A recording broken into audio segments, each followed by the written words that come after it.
പക്ഷെ ഞാൻ ആ രാജിക്കത്ത് സമർപ്പിക്കുന്ന സമയത്ത് തന്നെ മുന്നോട്ട് വെച്ച പ്രധാനപ്പെട്ട ഒന്ന് രണ്ട് കാര്യമുണ്ട്. യോഗത്തിൽ ഞാൻ ആവശ്യപ്പെട്ടതാണ്. എനിക്കെതിരെ വന്ന ആരോപണങ്ങൾ കൃത്യമായി തന്നെ ഞാൻ മറുപടി പറഞ്ഞിട്ടുണ്ട്. ഇന്ന് ആര് പറയുകയാണെങ്കിലും ഞാനത് മറുപടി പറയാൻ ബാധ്യസ്ഥനുമാണ്. പക്ഷെ ഞാൻ പറഞ്ഞൊരു കാര്യം, സംസ്ഥാന ഭാരവാഹികളിൽപ്പെട്ട ഒരാൾ സമസ്തയുടെ മുഷാവറ അംഗങ്ങൾക്കെതിരെ, സമസ്തയുടെ നേതൃത്വത്തിനെതിരെ സഭ്യേതര ഭാഷയിൽ വളരെ രൂക്ഷമായ ചില അധിക്ഷേപങ്ങൾ നടത്തിയിട്ടുണ്ട്. സോഷ്യൽ മീഡിയയിൽ ആ വോയിസും വീഡിയോ ഒക്കെ പ്രചരിക്കുന്നുമുണ്ട്. അതിനെതിരെ നടപടിയെടുക്കണം. അത് സംസ്ഥയുടെ നേതൃത്വത്തിന് നേരെയുള്ള ഒരു അവഹേളനമാണ്. അതൊരു ഭാരവാഹിയാണ്, ആ യോഗത്തിലുണ്ടായിരുന്ന ഭാരവാഹിയാണ്. അദ്ദേഹത്തിനെതിരെ നടപടിയെടുക്കണമെന്ന് ഞാൻ ആവശ്യപ്പെട്ടതാണ്. ജമിയത്തുൽ ഖുത്തബായിന്റെ സംസ്ഥാന ഭാരവാഹിയാണ്. നടപടി വേണമെന്ന് ഞാൻ ആവശ്യപ്പെട്ടതാണ്. എന്ത് ചെയ്യാം, ഒന്നും ചെയ്യാൻ പറ്റില്ല. ആ KKP ചാകുന്നവരെ ഒന്നിനും വിടൂല. അയാള് പറയുന്നതിന്റെ അപ്പുറം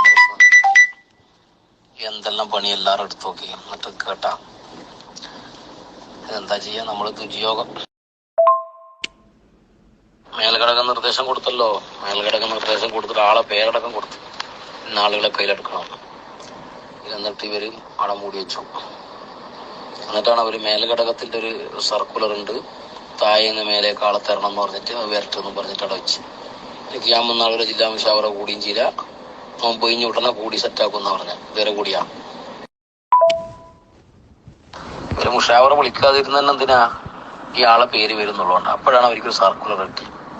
അപ്പൊ ഇത് പറയുമ്പോ തന്നെ KKP ഉമറുള്ളവരോട് എന്തു പറഞ്ഞ്, സർക്കുലർ എന്നിട്ട് ഇങ്ങനെ വായ്പാക്കി. അങ്ങനെയാണ് സർക്കുലർ പുറത്തേക്ക് വന്നത്. സ്റ്റേറ്റ് സർക്കുലർ എന്ന് വിചാരിച്ചപ്പോ ഇവരെല്ലാം പെട്ടില്ലേ, ഇവര് സാധുക്കളല്ലേ.